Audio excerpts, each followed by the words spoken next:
What is realism? And one of the things that I'm convinced of, both in my relationships and with, say, teaching and so forth, and just talking to people, is that everybody's idea of reality is different. So we carry our reality around in our heads.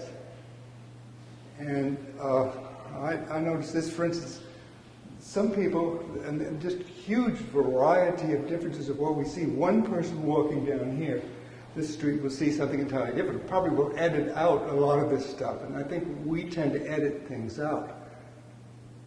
And so any painting in any style is really the realism that is in the head of whoever it is that did the painting, and whoever, and it may also depend on things like accident, where suddenly something works or doesn't work that you think is going to work. So I think that this is a real complicated question, and kind of a fascination with the whole thing as to what is reality.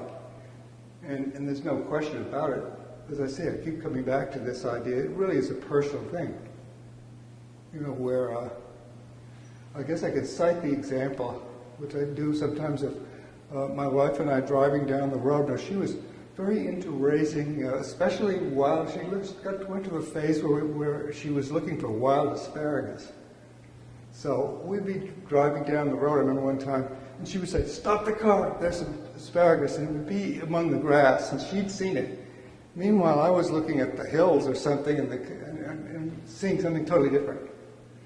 And there's a famous passage in Ortega y Gasset, I think it said, that looking at the death of a famous individual, the lawyer is thinking about the estate, and the doctor is looking and seeing what he died of, and so forth and so on, and the artist is looking at the colors in the face of the corpse, and you can't get away from that. So getting back to that same point, reality is our reality is our reality.